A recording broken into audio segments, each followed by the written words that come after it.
समाधान। वर्तमान शासन नायक भगवान महावीर स्वामी की जय जय जय। संत श्रोमणी आचार्य भगवान विद्यासागर जी महाराज की जय जय जय। परम पूज्य प्रमाणिक संत महामना मुनिराज प्रमासागर जी महाराज की जय जय जय। परम पूज्य विराट सागर जी महाराज की जय जय जय। भव्यजनों, आज पुनः हम विराजित हैं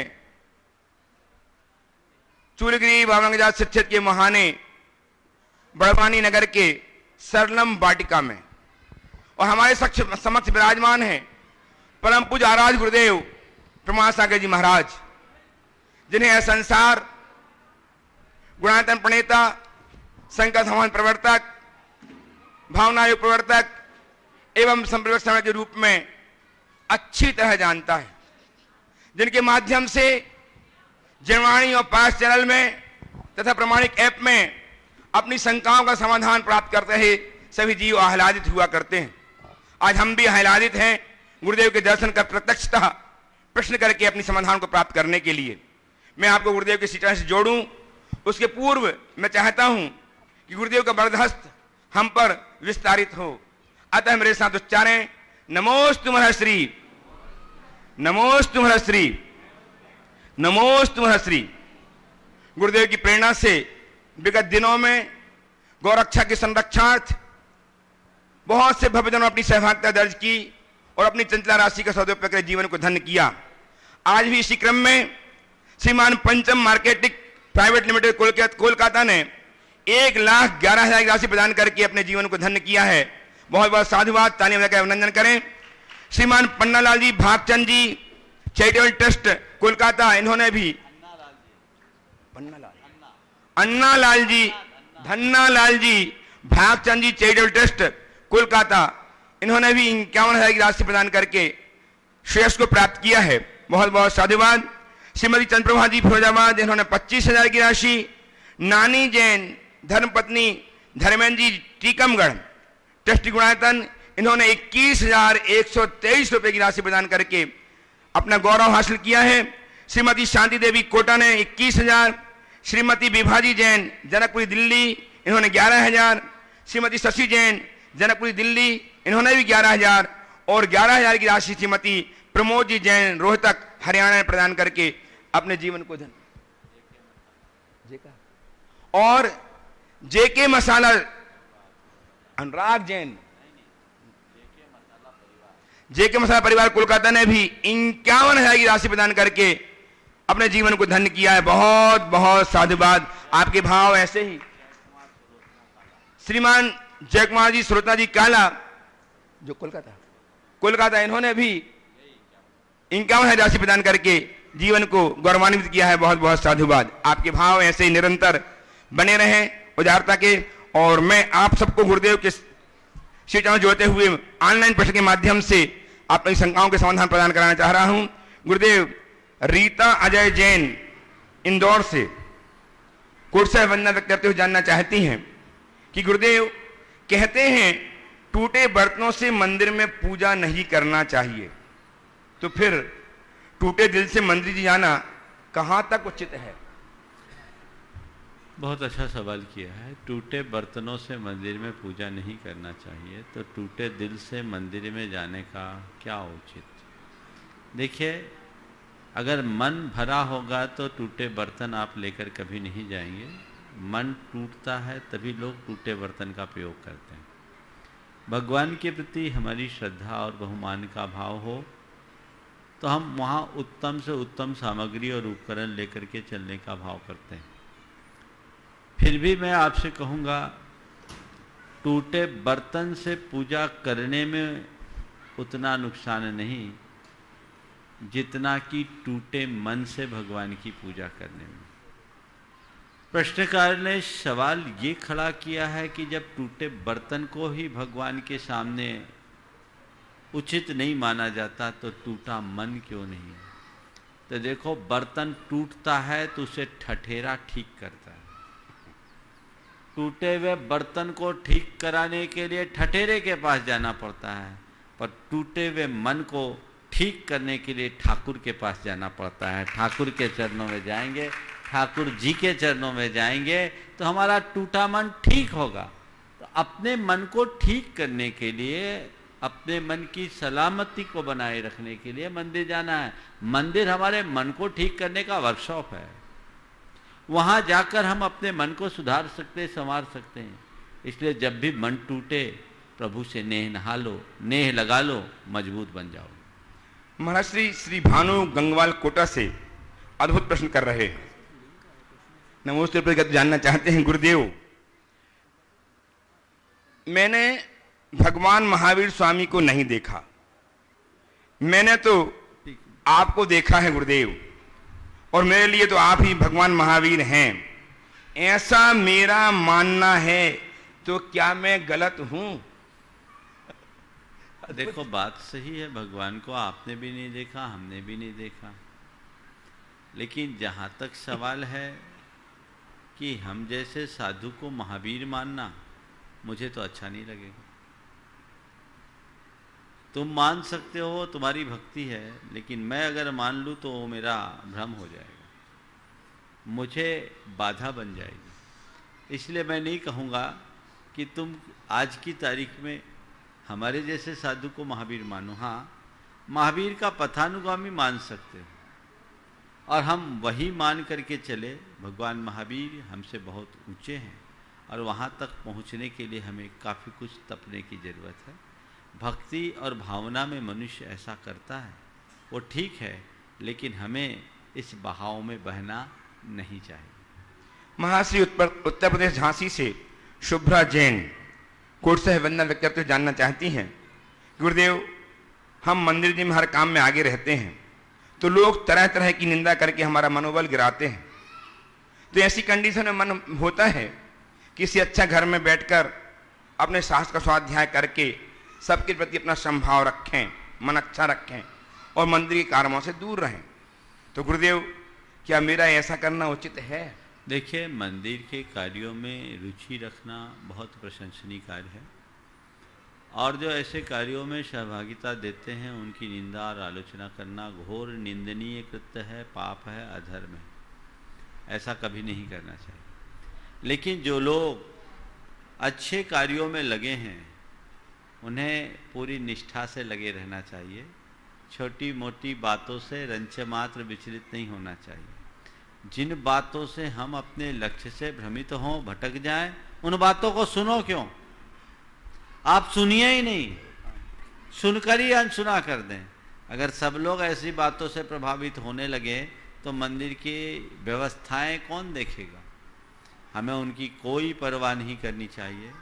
हम अपने जीवन के लिए अपना धर्माचरण कर रहे हैं, वो हम ईमानदारी से करें, हमारी जवाबदेही है, और हमें उसी क्रम से अपना काम करना चाहिए। महाराज श्री मेहुल राजन शाह मुंबई गोरेगांव से ओम एक चिंता व्यक्त कर रहे हैं, नमोस्तु करते हुए जानना चाहते हैं, गुरुदेव मैं जिस कंपनी में काम करता हूं वह कंपनी कुत्ते और बिल्ली पालती है, और वो वहां रोज नॉनवेज खिलाते हैं, तो मुझे काम करने से पाप लगता है क्या? यदि हाँ तो इसका समाधान क्या है? देखिए, कोई कंपनी कुत्ते बिल्ली पालती है वो अलग बात है, पर कुत्ते बिल्ली का व्यवसाय करने वाली कंपनी हो तो वहाँ आपको काम नहीं करना चाहिए। आप किसी कंपनी में काम कर रहे हैं, वो अगर कुत्ते बिल्ली पाले हैं, वो वेज खाते हैं, नॉन वेज खाते हैं, वो उनका व्यक्तिगत निर्णय है। पर यदि आपकी उस व्यवस्था में सहभागिता है तो ये आपके लिए उचित नहीं है। इसलिए पहले ये देखने की ज़रूरत है कि क्या कंपनी उसका व्यापार करती है, तो भूल करके भी वैसा काम मत करना। पर कंपनी के लोग अपने घर में उन्हें पालते हैं तो वो जाने, उनका काम जाने, हमें उनसे कोई लेना देना नहीं है, हमें अपना काम से काम। हाँ, लेकिन यदि कभी दबाव और प्रभाववश वहाँ उनकी व्यवस्था की भागीदारी आपको मिलती हो और उसके लिए दबाव दिया जाता हो, तो उससे दूर रहने में ही साथ। तैयार हैं अर्क अजमेरा बड़वानी से। अंतिम प्रश्न महाश्री ऑनलाइन एक बहुत बड़ी चिंता एबीपी न्यूज चैनल के माध्यम से व्यक्त की है प्रकाश जी पाटनी, भानु प्रकाश पाटनी कानपुर ने। गुरुदेव नमोस्तु। राजस्थान के बाड़मेर जिले में एबीपी न्यूज चैनल के अनुसार गौशाला में चारा पानी के अभाव में 150 से अधिक गायों की मौत हो गई है। बहुत से जानवर बीमार हो गए हैं क्योंकि वहां अकाल की सिचुएशन है। इसके लिए प्रबंधक जिम्मेदार है या प्रकृति? कृपया समाधान करें। देखिए, प्राकृतिक प्रकोप का शिकार सबसे अधिक मूक पशु होते हैं और ये जितने भी प्राकृतिक प्रकोप हैं उसका जिम्मेदार मनुष्य है। हम प्रकृति को दोषी कहते हैं, लेकिन प्रकृति दोषी बाद में है, प्रकृति का दोष बाद में है। सबसे पहले दोषी तो प्रकृति के साथ छेड़खानी करने वाले हैं और लोगों ने प्रकृति के साथ छेड़छाड़ ज़्यादा कर दिया। उसके परिणाम स्वरूप वर्तमान में प्राकृतिक आपदाएं ज़्यादा होती। हालांकि हमें इन सब बातों के प्रति सावधान रहना चाहिए। आज के समय में आपदा प्रबंधन की व्यवस्था बहुत अच्छी हो गई। मनुष्यों के लिए जैसे हम ध्यान रखते हैं वैसे ही हमें पशु पक्षियों और अन्य प्राणियों के लिए भी ध्यान रख करके चलना चाहिए ताकि हम इस तरह की कुव्यवस्था से बच सकें। और रोज ये भावना भानी चाहिए कि सारे संसार में हमेशा सुभिक्ष बना रहे, कहीं किसी प्रकार की प्राकृतिक आपदा और विपदा ना आए। महाराज उपस्थित हूँ अर्क अजमेरा बड़वानी से। तैयार हैं भावना जैन दोषी बड़वानी से ही। पूछो। नमोस्तु महाराज जी। मैंने परसों देखा कि महाराज जी के पैर में ना छाले हो गए थे, तो भी उनके मुस्कुरा रहे थे तो वो इतने ब्रेव कैसे बने? और क्या बोलना चाह रहे हो? फिर से बोलो। महाराज जी के पैर में छाले थे फिर भी मुंह से मुस्कुरा के वे चल रहे थे। पूछना क्या चाहते हो? ऐसा कैसे? आप विहार क्यों करते हो? एक जगह क्यों नहीं रहते? देखो, यही तपस्या है। पैर में छाले तो पड़ते ही हैं। मेरी तो पैर की मियाद है 50 किलोमीटर। 50 किलोमीटर चलते ही मेरे पांव पंचर होते हैं, रक्त आना शुरू हो जाता है। और आज तक लगभग 35,000 किलोमीटर की यात्रा हुई, ऐसी हुई।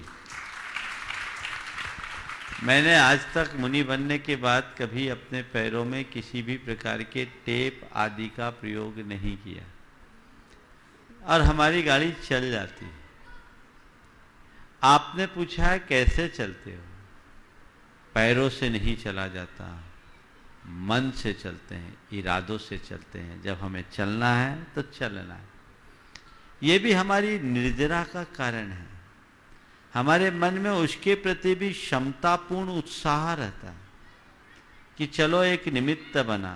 ये भी मेरी एक तपस्या है, समझ गए? और आपने पूछा कि आप फिर चलते क्यों हो, एक ही जगह क्यों नहीं रहते? तो अगला सवाल आप ये भी कर सकते हो कि भाई महाराज आप महाराज ही क्यों बने? हमारे पापा जैसे क्यों नहीं हो गए? तो मामला गड़बड़ होगा। जिसको अपने जीवन को ऊंचा उठाना है उसे तपस्या तो करना ही पड़ेगा। और जो कठिनाइयों और चुनौतियों से घबराता है वो कभी सफल नहीं होता। इसलिए हमें हमेशा अपने लक्ष्य को देखना चाहिए। जब चलना है तो चलना है, चलना है, चलना है। नमस्ते। आइए भावना जी दोषी बड़वानी से। तैयार हैं निधि ऋषभ दोषी बड़वानी से ही। गुरुवर के चरणों में नमोस्तु नमोस्तु नमोस्तु। गुरुवर, पद्म पुराण में आया है कि कुसुमायुध नामक उद्यान में मुनिराज श्री अनंतवीर्य को केवल ज्ञान उत्पन्न हुआ। उस समय वे 500 धनुष अंतरिक्ष में ऊपर उठे क्यों नहीं? क्योंकि जबकि केवल ज्ञान उत्पन्न होता है तो 500 धनुष ऊपर जाने का नियम है। 500 धनुष नहीं, 5000 धनुष का, समझ गए? और आपने बोला है कुसुमायुध नामक उद्यान में केवल ज्ञान हुआ तो शरीर ऊपर नहीं उठा। इस विषय में आगम की जो चर्चा है उसमें कई तरह की बातें प्रकट होती हैं। एक अभिप्राय तो ऐसा दिखता है कि ऐसा केवल तीर्थंकरों के साथ होता हो, जो 5000 धनुष उठते हो। फिर दूसरा, लोगों की ये धारणा है कि हमेशा भगवान एक बार 5000 धनुष उठते हैं, वैसे ही उठे रहते हैं। लेकिन भगवान के बिहार का जब हम वर्णन देखते हैं तो पाते हैं कि बिहार के काल में भगवान धरती से ऊपर चलते हैं। हरिवंश पुराण के अनुसार एक हाथ ऊपर चलते हैं, और आचार्य समंतभद्र महाराज के अनुसार धरती से 4 अंगुल। आचार्य समंत पूज्यपाद के अनुसार भी धरती के ऊपर ही भगवान का विहार होता है। तो हमें उसे उसी संदर्भ में देखना चाहिए। हो सकता है सामान्य केवली उस तरह से केवल ज्ञान के उपरांत, हालांकि जिनान सब्बानम ऐसा तिलोय पन्नति में उल्लेख आया है, पर यह स्पष्ट नहीं है। कुछ पौराणिक प्रसंगों को देखकर यह जरूर प्रतीत होता है कि ऐसा कैसे हुआ, पर इसका कोई ठोस आगमिक उत्तर देखने को नहीं मिलता। आइए श्रीमती निधि ऋषभ जोशी बड़वानी से तैयार हैं, श्रीमती सारिका देवेंद्र गोधा बड़वानी से ही। महाराज जी के चरणों में त्रिबार नमोस्तु नमोस्तु नमोस्तु। आचरण और विचार दोनों एक रूप कैसे हो, क्योंकि अब दिखावे का आचरण और स्वच्छंद विचार का दौर चल रहा है, कृपया मार्गदर्शन दीजिए। आचरण और विचारों में एक रूपता कैसे हो, क्योंकि अब दिखावे का आचरण और स्वच्छंद विचार का दौर चल रहा है। देखिए, 4 तरह के लोग होते हैं। कुछ लोग वो होते हैं जो सोचते हैं कि मैं अच्छा दिखूं। कुछ लोग वे होते हैं जो सोचते हैं कि मैं अच्छा पाऊं, और कुछ लोग वे होते हैं जो सोचते हैं कि मैं अच्छा करूं, और बिरले लोग वे होते हैं जो सोचते हैं अच्छा बनूं। तो जब तक मेरी सोच अच्छा दिखूं की बनेगी, मेरे साथ दिखने की व्यवस्था होगी, जीने की नहीं। अच्छा पाने की इच्छा होने वाला भी व्यक्ति भीतर से अच्छा हो, कोई जरूरी नहीं। और जो अच्छा करता है, ये भी अच्छा पाकर अच्छा करना अच्छी बात है, पर ये कोई जरूरी नहीं कि जो अच्छा करता है वो अच्छा हो भी। अच्छा करने वाला भी बुरा हो सकता है। लेकिन यदि हमारे हृदय में, बहुत सारे लोग हैं करते अच्छे, ऊपर से तो साधु का भी रूप धारण कर ले और भीतर उसके साधु रहे, कोई जरूरी नहीं है। लेकिन अच्छा बनूं, ये भावना अपने हृदय में जिसकी गहरी हो जाती है, उसके आचरण और विचार में एक रूपता आती है। वो जो सोचता है वही जीता है। तो मैं आप सबसे कहूंगा, अच्छा दिखने में बहुत बड़ा लाभ नहीं है, अच्छा पाना बुरा नहीं है, अच्छा करना बहुत अच्छा है, लेकिन सबसे अच्छा है अच्छा बनना। तो मैं अच्छा बनूं, ये भावना भाव। आइए श्रीमती सारिका जी देवेंद्र जी गोधा बड़वानी से तैयार रहें, श्रीमान ओम प्रकाश जी, लता देवी जी अध्यक्ष पहाड़िया जी अध्यक्ष जी दिगंबर समाज बड़वानी। नमोस्तु महाराज जी, नमोस्तु नमोस्तु। निंदा न बचने पर दुश्मनी बढ़ती है, राज न बचने पर खतरा बढ़ता है, दुख न बचने पर निराशा बढ़ती है, और सुख न बचने पर पाप बढ़ता है। तो अब हम सांसारिक जीवन में ऐसे में अपनी सामर्थ्य शक्ति कैसे बढ़ाएं? फिर से बोलिएगा। निंदा न बचने पर दुश्मनी बढ़ती है, राज न बचने पर खतरा बढ़ता है, दुख न बचने पर निराशा बढ़ती है, और सुख न बचने पर पाप बढ़ता है। तो ऐसे निंदा, राज, दुख और सुख, ये चारों पचाने की चीजें हैं। और जब पच नहीं पाता तो वही होता है जो अपच होने से होता है। आपने पूछा है ऐसा हम क्या करें जिससे हमारी सामर्थ्य बढ़े। तो कुछ मत करो, इनको पचाने की ताकत जगा लो। बस कितना भी अच्छा भोजन करो, अगर पेट का पाचन तंत्र खराब हो तो शरीर शक्तिशाली बनेगा क्या? नहीं। बोलो, कितना भी अच्छा भोजन करो, अगर पाचन तंत्र खराब है तो शरीर कभी अच्छा नहीं हो सकता। शरीर को अच्छा बनाने के लिए हमें अपना हाजमा ठीक करना होगा, डाइजेशन सिस्टम ठीक करना होगा। तो आपने जितनी भी समस्या बोली उनमें कोई समस्या है ही नहीं। अपने हाजमे को ठीक करने भर की देर है, निंदा भी पच जाएगी, राज का भेद भी खत्म हो जाएगा, दुख भी हजम हो जाएगा और सुख भी पचा लोगे, अपने आप सामर्थ्यवान बनोगे। तो वो चाहिए अपने हाजमे को ठीक करना। और वो हाजमा कब होगा? सहनशीलता की गुटका आप खाइएगा, एक हाजमोला है सहनशीलता का, सब हजम होता जाएगा और मामला ठीक हो जाएगा। आइए दिगंबर जैन समाज के अध्यक्ष श्रीमान ओम प्रकाश जी, लता जी काला बड़वानी से तैयार हैं श्रीमान मनोज कुमार जी जैन, पुत्र ओम जी अग्रवाल रतलाम। नमोस्तु हमारे परिवार की ओर से संसार में भाग्यवान कौन है, यह मेरा शंका समाधान में। इस संसार में भाग्यवान कौन है? कौन है? हाँ। आप हम सब हैं। देखिए, भाग्यवान व्यक्ति की कई तरह से व्याख्या की गई, फिर भी आपने अगर पूछा है कि इस संसार में भाग्यवान कौन है, तो मैं तो ये कहूँगा इस संसार में सच्चा भाग्यवान वो है जो जीवन में कभी हताश ना हुआ हो और जीवन में कभी किसी से अपेक्षा न रखी हो। समझ लेना वो सबसे बड़ा भाग्यवान। नमोस्तु महाराज, नमोस्तु। उपस्थित हो श्रीमती अनिता जी जैन बड़वानी से तैयार हैं श्रीमान विनोद जी, किरण जी दोषी बांकानेर से, ट्रस्टी गुणायतन एवं 52 गजा। त्रय बार नमोस्तु महाराज जी, आपके श्री चरणों में।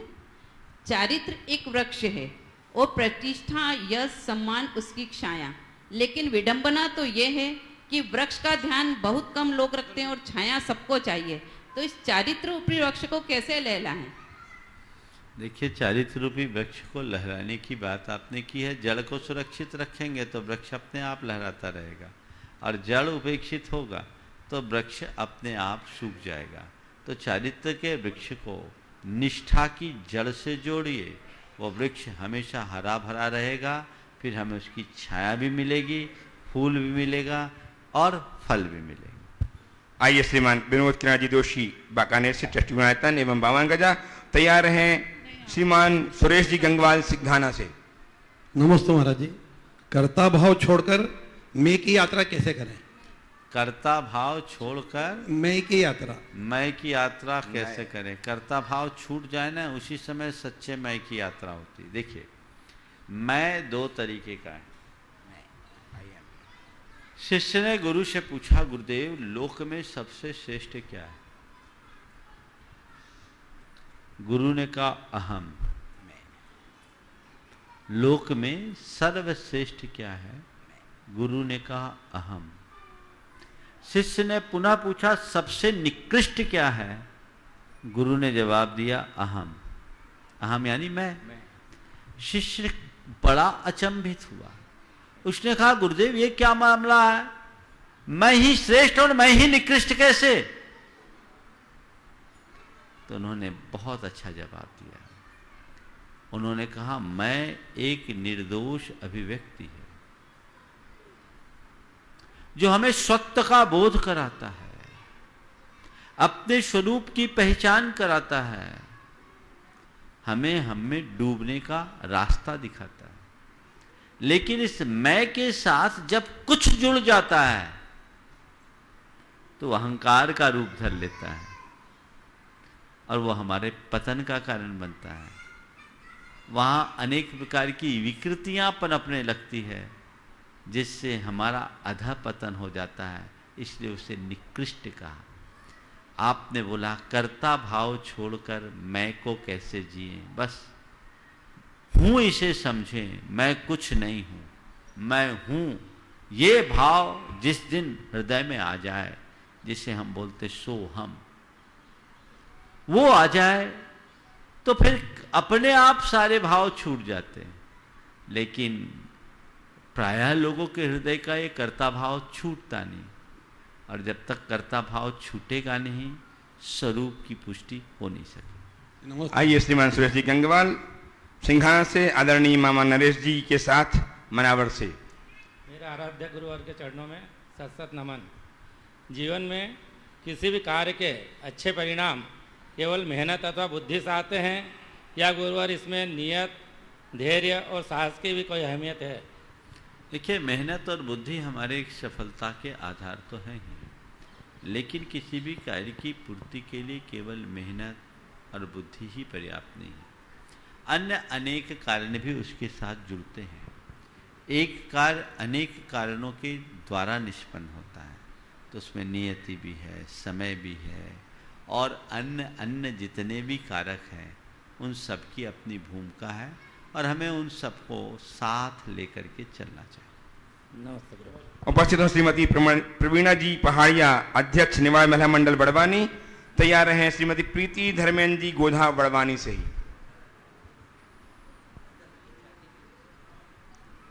प्रीति जी तैयार रहेंगी। गुरुदेव के चरणों में बारंबार नमोस्तु नमोस्तु नमोस्तु। गुरुवर, मेरा प्रश्न है, बुरा जो देखन में चला बुरा न मिलिया कोई, जो मैं देखा आपको मुझसे बुरा न कोई। हे गुरुदेव, ऐसी परिस्थितियों में हम अपना मूल्यांकन कैसे करें?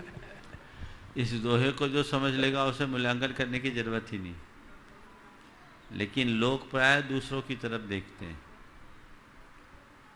काश हम अपनी बुराइयों को देखने के आदी और अभ्यासी बने।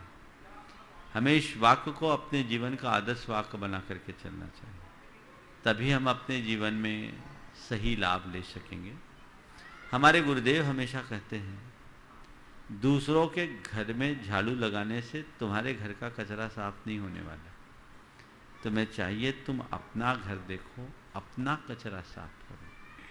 लेकिन कुछ लोगों की आदत ही होती है, उनको बुराई करने में, बुराई सुनने में, बुराई फैलाने में बड़ा रस आता है।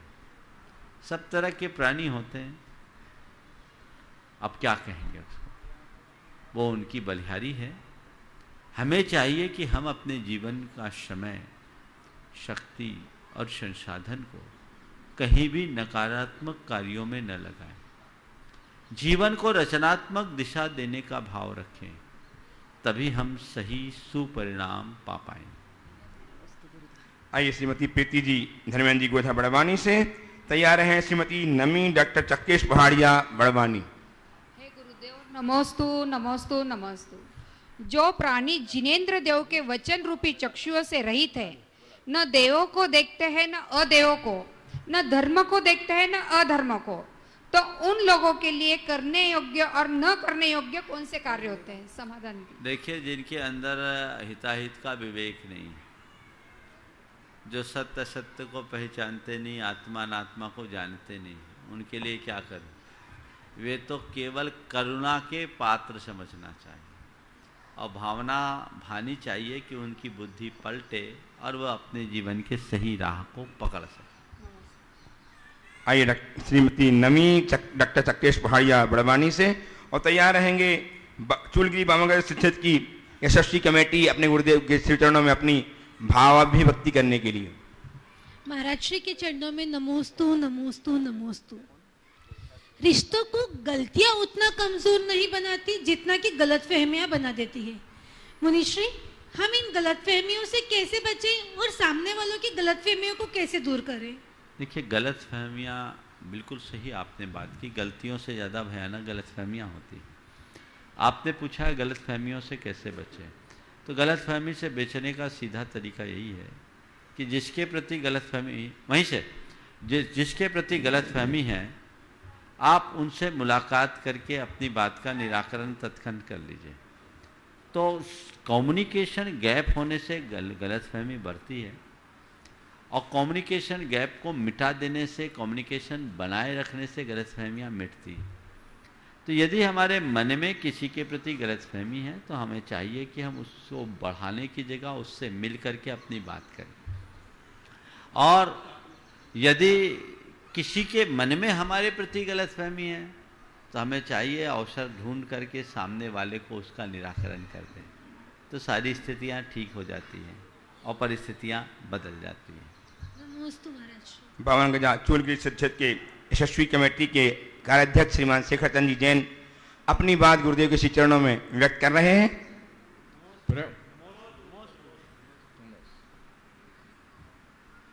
बोलिए परम पूज्य विद्यासागर जी महाराज की जय। बोलिए प्रमाण सागर जी महाराज की, परम पूज्य विराट सागर जी महाराज की, उपस्थित बंधुओं, परम पूज्य परम पूज्य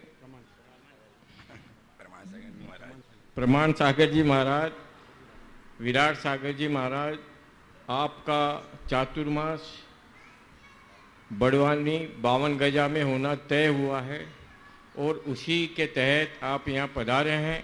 हम सब जितने भी समाज के लोग हैं खड़े होकर के और परम पूज्य गुरुदेव से इस बात का निवेदन करते हैं कि आप चातुर्मास के लिए बड़वानी 52 गजा कल सुबह आप विहार करेंगे। हम सब आपके साथ में रहेंगे। ये सौभाग्य। तुम तो निवेदन करो महाराज 52 गजा पधारो, हम कब करेंगे क्या करेंगे तो हमारा कार्य है। बैठ जाओ। आज गुरुदेव निवेदन करने के लिए सब हो गया। बैठ जाओ, बैठ जाओ, फॉर्मेलिटी की जरूरत नहीं है, बैठो। भक्तजनों, मात्र 13 घंटे शेष हैं। आगे बोलो। और गुरुदेव होंगे। सवाल करो। सवाल नहीं पूछूं। अगला क्या अभी देर कर लो।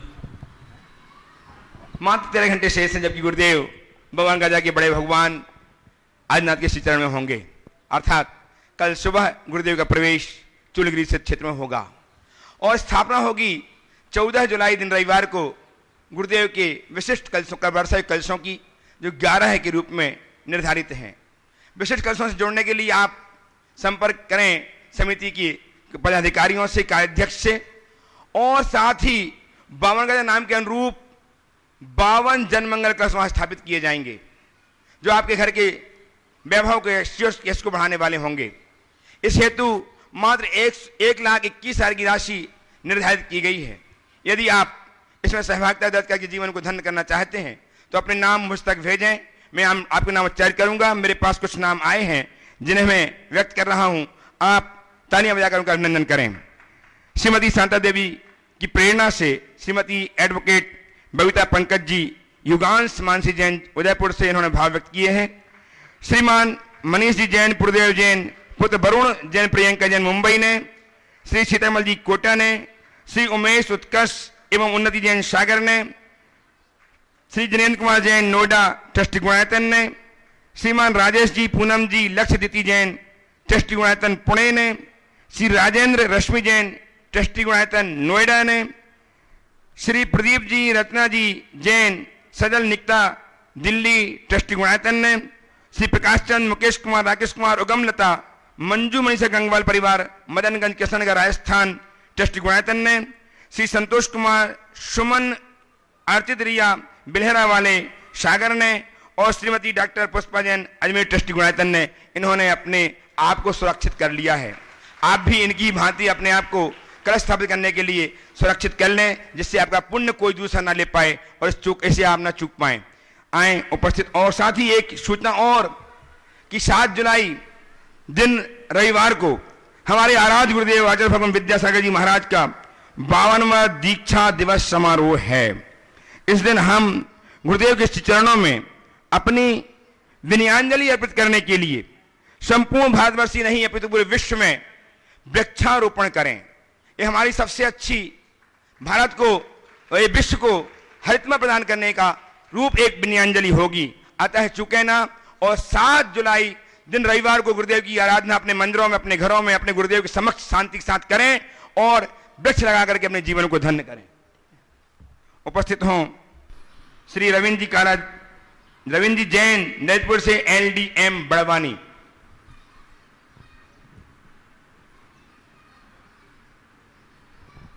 जल्दी आए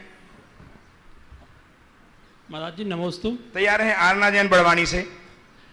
हम अपनी व्यावसायिक लाइफ में बिजी रहते हैं और बिजी रहते हुए हम चाहते हैं कि हम जीवन को कैसे मस्त बनाएं और धर्म से कैसे जुड़े रहें।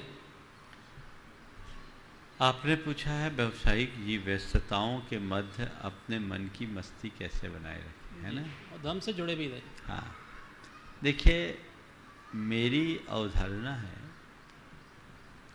व्यस्तता हमारे लिए कहीं बाधक नहीं होती।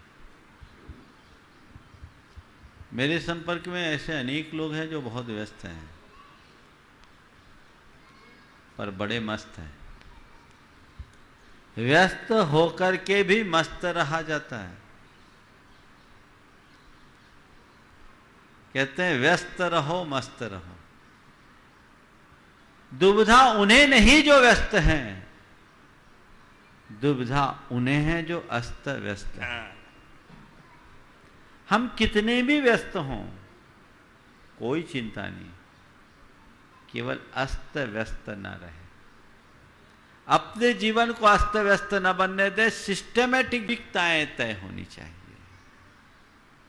मैं समझता हूं जो लोग अपने कारोबारी व्यस्तताओं का रोना रोते हैं वे अपनी दिनचर्या में देखें कि ऐसे कितने काम हैं जो एकदम गैर जरूरी है। यदि वहां से समय निकाल ले तो बहुत समय उनको अपने धर्म ध्यान के लिए भी मिल सकता है और अपनी सोच को थोड़ा सकारात्मक बना ले तो हर पल मस्ती में जी सकते हैं। मेरे संपर्क में एक बड़े उद्यमी, आज से करीब 15 वर्ष पहले उनने अपनी व्यथा मुझसे कही कि महाराज इच्छा बहुत होती है लेकिन समय नहीं मिल पाता, मैं चाह करके भी कुछ नहीं कर पाता, न प्रवचन सुन पाता हूँ, न भगवान का पूजन कर पाता हूँ, रविवार के रविवार कर लेता हूँ। मैंने कहा क्यों? बोले महाराज जी डायबिटिक हूँ, ब्लड प्रेशर है, कार्डिक प्रॉब्लम भी है, तो सुबह से उठता हूँ तो 1 घंटा तो योग प्राणायाम वगैरह में लगता है, मॉर्निंग वॉक करता हूँ, करीब 1.25 घंटा मेरा इसमें चला जाता है। महाराज घर से ऑफिस 1 घंटे का रास्ता है।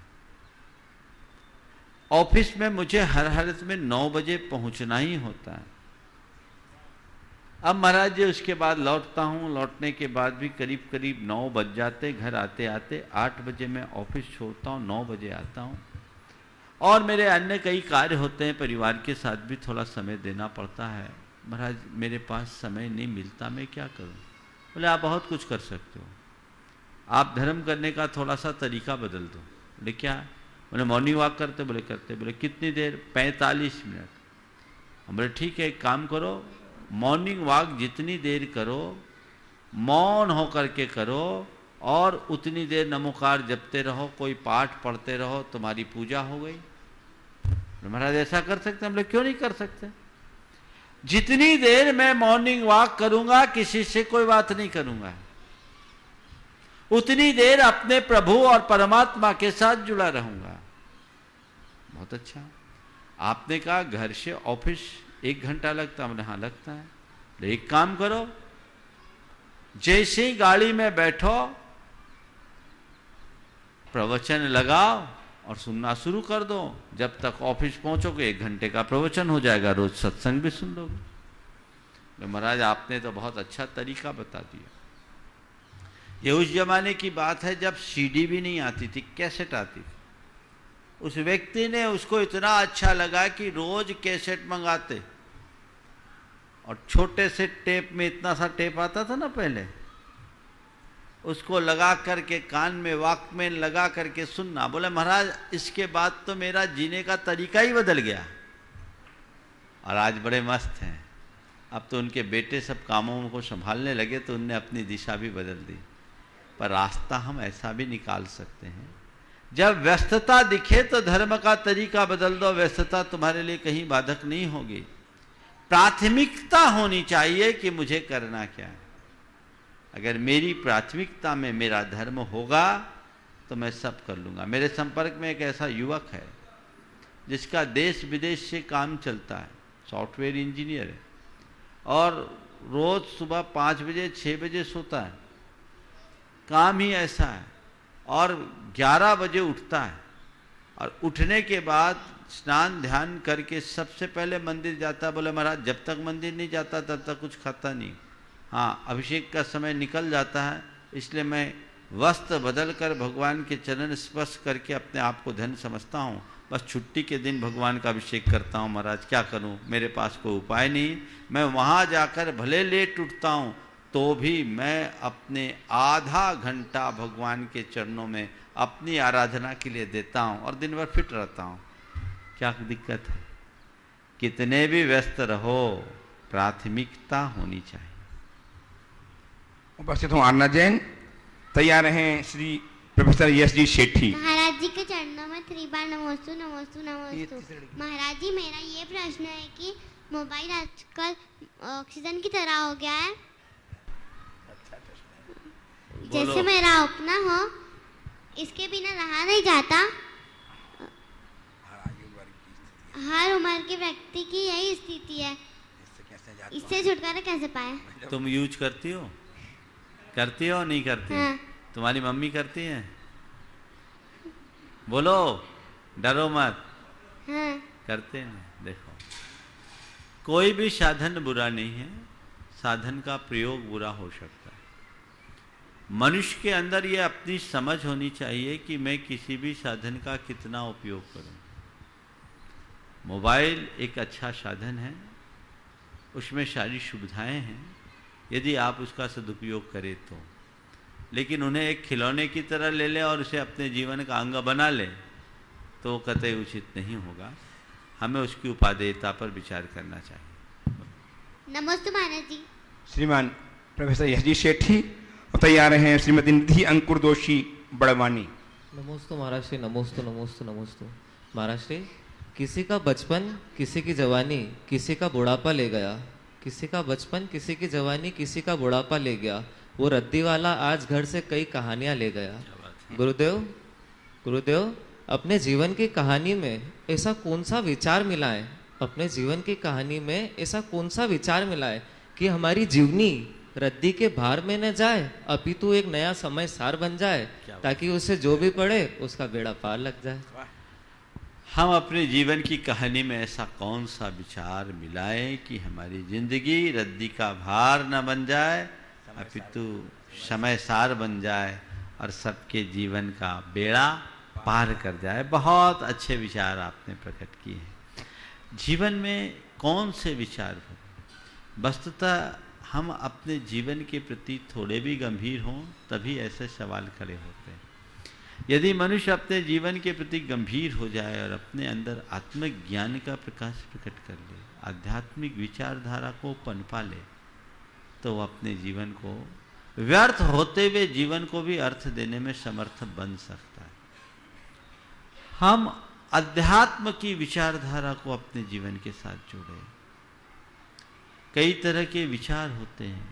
एक भौतिक विचार है, एक व्यवहारिक विचार है, सोच है, एक व्यवसायिक सोच है जो हमें संसार में उलझा कर रखते हैं, और एक आध्यात्मिक सोच है जो हमें संसार से पार उतारते हैं।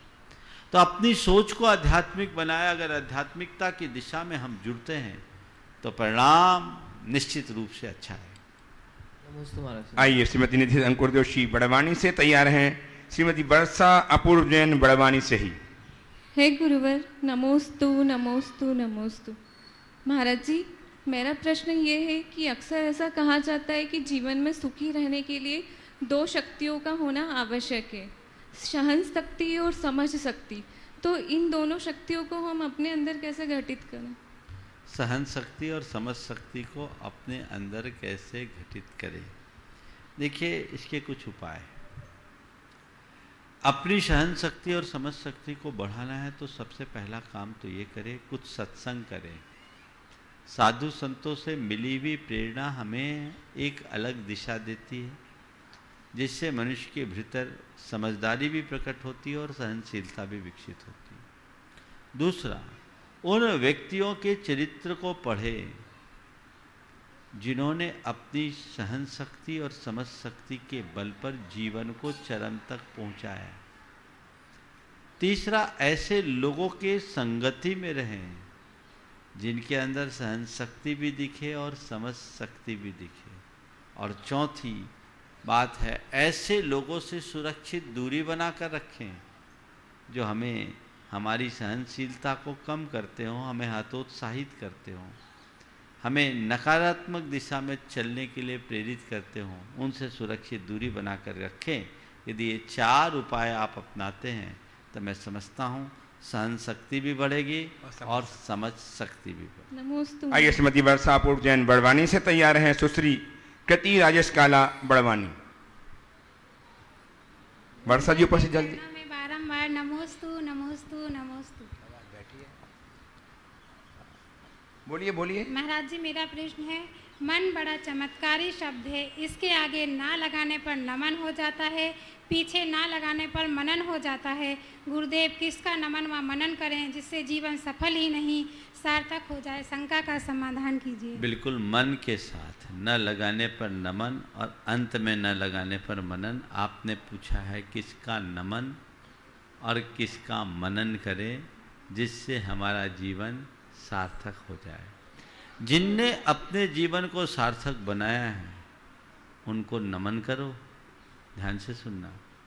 जिनने अपने जीवन को सार्थक बनाया है उनको नमन करो और उनके ही आदर्शों का मनन करो। नमन भी होगा, मनन भी। अपूर्व जी पूछ लें और तैयार हैं सुश्री कृति राजेश काला बड़वानी। नमोस्तु गुरुदेव। मेरी और मेरे छोटे भाई इंजीनियर अनूप जैन की शंका है कि पुस्तकों में लिखा है पूत सपूत तो क्यों धन संचय, पूत कपूत तो क्यों धन संचय। हम धन संचय में लगे हैं, तो क्या यह वाक्य सत्य है या फिर व्यवहारिक जीवन के लिए असत्य है?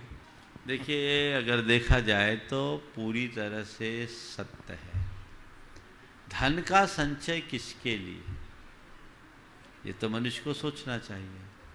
हमारे यहाँ धन के संचय के लिए 2 ही उद्देश्य बताए, जरूरत के लिए या जरूरतमंदों के लिए। तीसरा कोई उद्देश्य नहीं। या तो जरूरत के लिए कमाओ या जरूरतमंदों के लिए कमाओ। अगर तुम्हारे पास जरूरत नहीं है तो क्यों कमा रहे हो, और फिर भी तुम्हारे पास है तो जरूरतमंदों का उपयोग करो। अन्यथा तुम केवल धन का अंबार लगा करके छोड़ के जाओगे, उसका फल भोग नहीं कर पाओगे। हाँ, व्यवहारिक जीवन में लोगों को ये बेवकूफ़ी जैसी बातें लगती है, लेकिन समझदार लोगों के लिए आदर्श दिखता है। वर्तमान में बिल गेट्स ने ये आदर्श पूरे समाज को दिखाया। मैंने सुना है उन्होंने अपनी संपूर्ण संपत्ति का 90% पारमार्थिक कार्यों में लगाने की घोषणा कर दी, और स्टेटमेंट क्या दिया कि यदि मैं अपनी संपत्ति अपनी संतान को सौंपता हूं तो इससे न संतान का भला होगा न समाज का भला होगा। उनने सब लगा दिया। यही सोच तुम्हारी होनी चाहिए। यहां बहुत से ऐसे लोग होंगे जिनके बाप दादाओं ने उन्हें अपार संपत्ति सौंपी, और जो सौंपे संतान ने उसे और ज्यादा बढ़ाया।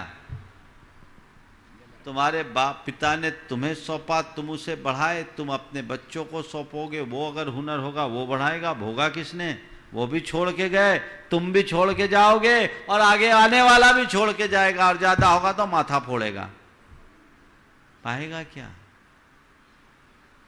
और हुनर नहीं होगी तो सब मिटा देगा।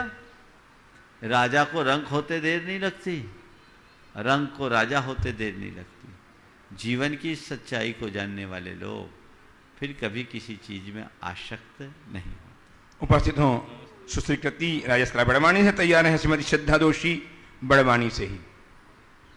नमोस्तु महाराज जी, मेरा प्रश्न है कि सब कहते हैं मदद करना अच्छी बात होती है।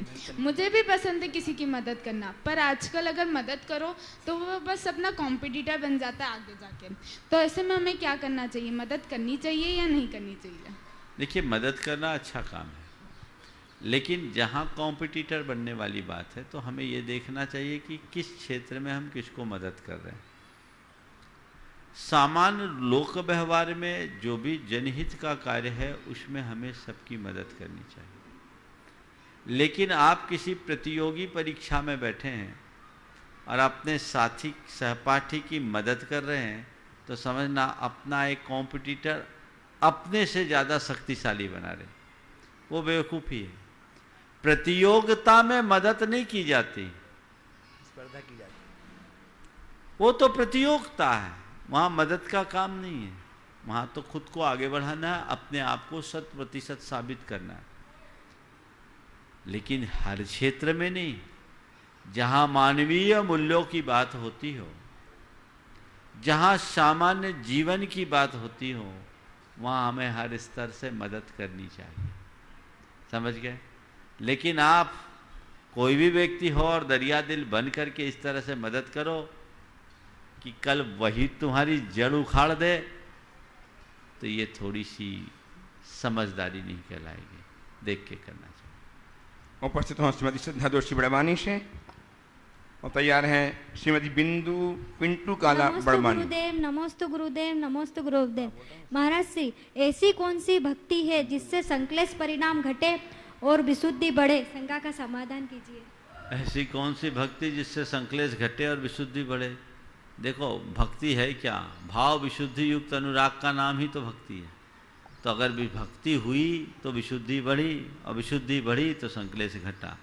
तो हम प्रभु परमात्मा की भक्ति करें, भाव विशुद्धि युक्त अनुराग भर करके करें, तो हमारे जीवन में विशुद्धि की बहार स्वतः आने लगे। श्रीमती बिंदु उपस्थित हों, उसके पूर्व एक सूचना उन गुरु भक्तों से जिनके परिजन अमेरिका में निवास कर रहे हैं, जिनके मित्र अमेरिका में रह रहे हैं, उनसे एक सूचना दे रहा हूं, ध्यान से सुने। अमेरिका के लॉस एंजल्स में 4 जुलाई से 7 जुलाई तक जैन कन्वेंशन प्रारंभ हो रहा है। इसमें गुणायतन का एक बूथ भी है। उस बूथ में गुणायतन की संपूर्ण जानकारी आपको प्राप्त होगी। साथ ही B104 ब्लॉक में परम पूज्य आचार्य भगवान के जीवन पर आधारित एक मूवी विद्योदय दिखाई जाएगी। उसे देखने के लिए अपने परिजनों को, अपने मित्रों को, अपने जानने पहचानने वालों को सूचित करके वहां पहुंचाएं, देखें और जानें गुणायतन क्या है, गुणायतन से कैसे जुड़ा सकता है, जो गुणायतन में क्या हो रहा है। अतः पुनः निवेदन उन सब गुरु भक्तों से जिनके परिचित अमेरिका में हैं, लॉस एंजल्स में होने वाले 4 से 7 जुलाई तक जैन कन्वेंशन में गुणायतन बूथ में जाकर के अपनी आंखों से गुणायतन को देखें, गुणायतन की जानकारी लें और अपने मित्रों को आचार्य भगवान के जीवन चरित्र पर आधारित विद्योदय मूवी देखने के लिए प्रेरित करें। उपस्थित हों श्रीमती बिंदु जी काला बड़वानी से। हे गुरुवर नमोस्तु। गुरुवर, हमें मृत्यु से भय क्यों लगता है? एक तरफ जब दुख आता है तो हम बोलते हैं हे भगवान, इस जीवन से तो अच्छा है कि हमें उठा ले, और एक तरफ हमें मृत्यु आती है तो हमें भय लगता है। ऐसा क्यों होता है? इसलिए कि जीवन से प्यार ज्यादा है। जीवन से प्यार है, इसलिए मृत्यु से डर। कहते हैं हे भगवान मुझे उठा ले, लेकिन सच्चे अर्थों में भगवान आ भी जाए तो लोग उठने के लिए तैयार नहीं। समझ गए? तो ये मनुष्य की बढ़ती हुई जिजीविषा का परिणाम है। जब हम जीवन के रहस्य को समझ ले और जन्म मरण के सार को जान ले तो मृत्यु से कोई भय नहीं है। नमस्ते। चलिए आइए, बिंदु जी उपस्थित हों और प्रभाजी जोशी बड़वानी उपस्थित हों और तैयार हैं मालवांचल गुणायतन के अध्यक्ष श्रीमान सुनील जी बिलाला साहब जो ट्रस्टी गुणायतन के हैं, एवं मुकेश जी पाटोदी साहब जो ट्रस्टी गुणायतन है, अपने भक्ति और प्रतिज्ञा गुरुदेव श्री चरण में उपस्थित हो चुके हैं। तैयार रहेंगे दोनों ही अपने प्रश्न को लेकर के। हे गुरुदेव, आपके चरणों में मेरा बारंबार नमोस्तु नमोस्तु नमोस्तु। गुरुदेव, अर्जुन और दुर्योधन के दोनों के एक ही गुरु थे, पर उनकी मानसिकता में अंतर क्यों? देखिए, बात ऐसी है, झरने से पानी समान बहता है, लेकिन घड़ा पूरा भरता है तो कोई घड़ा लेकर जाता है तो उसमें वो घड़ा भर जाता है, और कोई छोटा सा पात्र लेकर के जाता है तो उसका पात्र वैसा हो जाता है। जिसका पात्र साफ होता है उसके पात्र में भरा हुआ पानी भी साफ दिखता है, और जिसका पात्र गंदा होता है उसके पात्र में भरने वाला पानी भी गंदा दिखता है। अब इसमें झरना क्या कहेगा, झरना तो बह रहा है। द्रोणाचार्य दोनों के लिए समान रूप से बहे, लेकिन दोनों की पात्रता अलग अलग थी, परिणाम अलग हो गया। और एक बात और, अर्जुन और दुर्योधन के संस्कारों में मौलिक अंतर था। वो अंतर क्यों था? क्योंकि हमारे संस्कार केवल गुरु नहीं देते, माँ भी देती।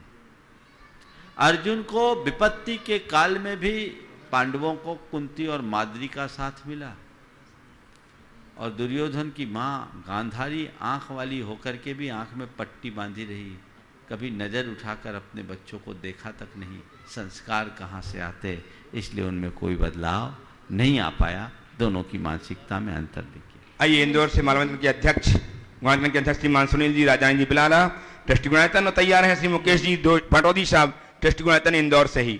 नमस्ते महाराज जी। धनवान बनने के लिए एक एक क्षण का संग्रह करना पड़ता है और गुणवान बनने के लिए एक एक क्षण का सदुपयोग करना पड़ता है। बहुत अच्छा। इस जीवन का पैसा अगले जन्म में काम नहीं आता, मगर इस जीवन का पुण्य जन्मों जन्मों तक काम आता है। गुरुदेव, मेरी जिज्ञासा यह है कि धनवान बने या गुणवान बने? आप ही समझ लो। मेरे पास अभी एक सज्जन थे, बड़े धनपति। उनने मेरे सामने अपने बेटे से एक बहुत मार्के की बात कही। बोला, बेटा, मेरे पास जो संपत्ति है, अरबपति व्यक्ति थे, मेरे पास जो मेरी संपत्ति है उसे मैं तुम्हें दे सकता हूं अगर चाहूं तो। कंफर्म नहीं? मेरे पास मेरी जो संपत्ति है वह मैं तुम्हें दे सकता हूं, पर मेरा जो पुण्य है ना वो मैं तुम्हें नहीं दे सकता। संपत्ति पिता की भोगी जा सकती है, पुण्य तो खुद को ही उपार्जित करना पड़ता है। जिस दिन मनुष्य को ये बात समझ में आ जाएगी, वो जितना धनवान बनने की कोशिश करेगा उससे ज़्यादा गुणवान और पुण्यवान बनने की कोशिश करेगा। हम जीवन की सच्ची कमाई को हासिल करने का प्रयास करें, जो हमारे जीवन को सुंदर बना सके, सुसज्जित बना सके, जिसके बल पर हम अपने जीवन को भीतर से मजबूत बना सके। मुझे बहुत अच्छा लगा जब पिता ने अपने बेटे से कहा और कहा, बेटे ध्यान रख, तेरा पुण्य ही तेरे काम में आएगा। आज मेरा पुण्य मेरे काम में आ रहा है और मैं जितने पुण्य लेकर आया हूं उससे ज्यादा लेकर जाने की मेरी तैयारी है। तू तय कर ले क्या करना है, खाली होकर जाना है या भर कर जाना है, तुम्हें विचार करना है। मुकेश जी पटौदी साहब उपस्थित हो। नमोस्तु महाराज श्री। अंतिम प्रश्न लेकर। नमोस्तु महाराज श्री। यदि हर कोई हमसे खुश है तो निश्चित है कि हमने जीवन में बहुत से समझौते किए हैं। यदि हम सबसे खुश है तो निश्चित है कि हमने लोगों की बहुत सी गलतियों को नजरअंदाज किया है। बहुत अच्छा। गुरुदेव, मेरी जिज्ञासा यह है कि जिंदगी आसान नहीं होती, इसे आसान बनाने के लिए क्या करें? बस कुछ मत करिए, समझौता कार्य दृष्टिकोण अपना लीजिए और चीज़ों को नज़रअंदाज करना सीख लीजिए। सकारात्मकता अपने भीतर विकसित कर लीजिए, हमारा जीवन अपने आप आसान होगा। वस्तुतः सब कुछ आसान है, जटिलता तो हमने पाई है, हमने जन्म दिया है। काश मनुष्य अपनी सोच को बदले तो सारा परिणाम अपने आप हो जाएगा।